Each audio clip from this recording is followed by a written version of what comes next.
itong si Bato, sinakripisyo rin ang sarili niya para kila Cayetano, ha? Ha? Sinakripisyo niya yung sarili niya kahapon para kila Cayetano. Para kay Sara Duterte. Kaya yung sinasabi ni Bato, di ba? Sinasabi ni Bato, ginagawa niya daw ang lahat ng yon para sa bayan. Sabi ni Bato, yung sakripisyo daw na yon na ginagawa niya, para daw yun sa bayan. Maniwala sa iyo, Bato. Ginagawa mo yon unang-una para sa sarili mo. Bakit? Bakit?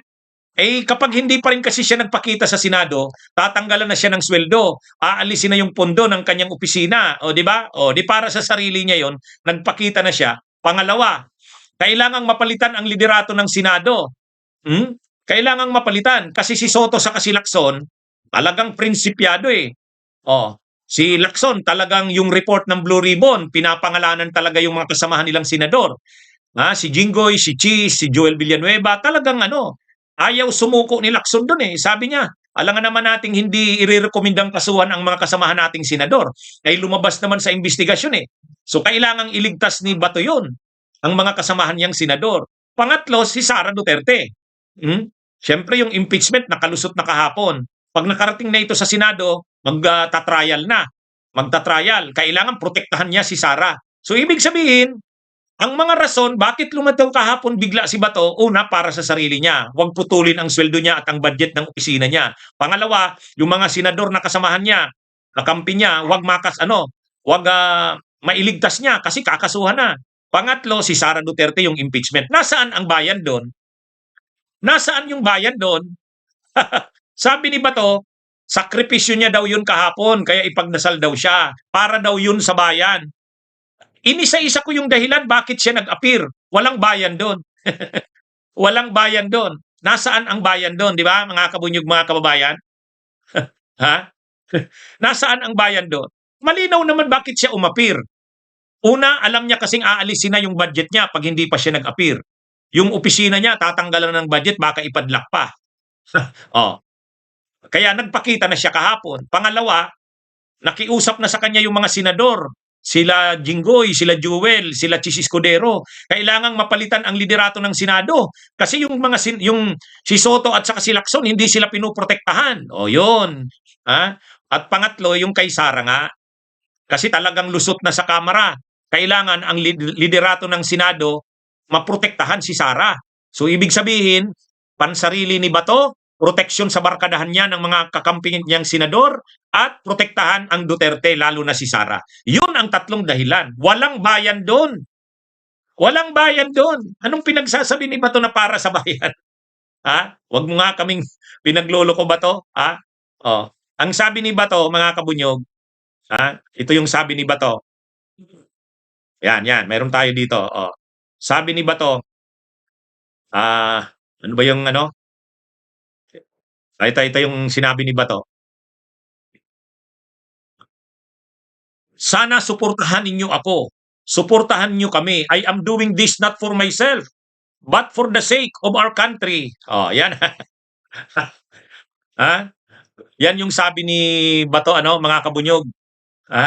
Yan. Kaya saan yun na hindi niya daw yun ginagawa para sa kanyang sarili, kundi para sa bansa. Wala tayong nakitang bansa doon. Kaya lang, yun na rin ang ni Bato. Ngayon, ano nang nangyari? Okay, nagtagumpay sila kahapon. Nagtagumpay sila. Yung purpose nila na mapalitan ang liderato, nagawa nila. Okay. Kung wala nga talaga si Bato, hindi mangyayari yon. Kasi 13 lang naman yung bumoto eh. Kung wala si Bato, di 12. Hindi makukuha yung boto na 13. Ang nagpa-13 talaga doon, si Bato, tsaka yung pag-traidor ni Loren Legarda. Ngayon, ang ginawa ni Bato, nagsakripisyo siya para sa sarili, para kay Sara Duterte at sa Duterte, para sa mga senador na kasamahan niya sa minorya na may mga kaso na. Yan yung totoong dahilan. Ngayon, ang problema niya na ngayon, nandun siya sa Senado, mayroon warrant of arrest. Siguro, yun din ang isang bagay na hindi nakita ni Bato.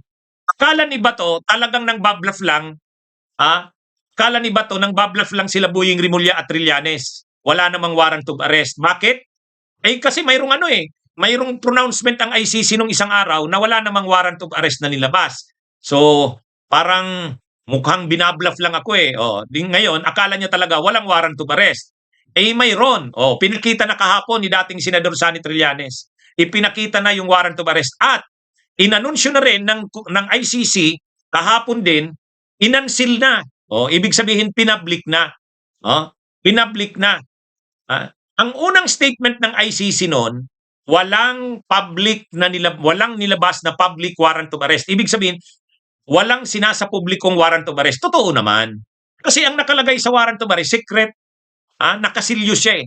Pero dahil lumabas na kahapon, inansil na ng ICC. O ngayon, hindi na makakalabas si Bato dyan sa Senado. Hindi na siya makakalabas sa Senado. Doon na siya natulog kagabi. Hanggang sa susunod na mga araw dyan na yan. Kasi pag lumabas siya sa Senado, aarestuhin siya. Yan yung ano. Kaya, nagsakripisyo si Bato para kila Cayetano, para kila Escudero, para kay Sara Duterte. Siyempre, para rin sa sarili niya. Pero kung inaakala niya na maililigtas siya nila Cayetano, maililigtas siya pansamantala. Pansamantala. Pero sa susunod na mga araw, hindi. Siyempre, kailangang ipatupad ang batas. Pag hindi pinatupad ang batas, ang Senado, magiging na siyang, hindi na sila lawmakers, lawbreakers na sila. Diba? Yan yung malinaw dyan. Kaya hindi pwedeng magtagal si Bato dyan. Hindi pwedeng magtagal si Bato dyan. Ngayon, yung paglabas niya, kahapon, okay, na-accomplish yung purpose nila. Nagtagumpay sila. Pansamantala. Ngayon, ang problema na ngayon ni Bato, okay, tuwang-tuwa na si Cayetano kasi Senate President na siya. Tuwang-tuwa na sila Escudero, saka sila Villanueva. Sila na uli ang liderato ng Senado. O protektahan na sila ng liderato. Tuwang-tuwa na rin sila Sara. Kasi sa kanila na ang Senado. Pero, si Bato de la Rosa, ayun, nagtatago sa loob ng Senado. Kaya, ano yun? Makikita ngayon ni Bato, napasubo siya dyan. Akala niya wala talagang warrant of arrest. Akala niya totoo yung sinabi ng ICC nung isang araw. Akala niya binablap lang siya nila Boying Rimulya at saka ni Trillanes. Hindi eh. Totoong may warrant of arrest eh. Kaya ano yan mga kabunyog, mga kababayan? Yan ang problema ni Bato dyan. Nalagay siya ngayon sa alanganin. Siya ngayon ang nalagay sa alanganin eh. Nagsakripisyo siya.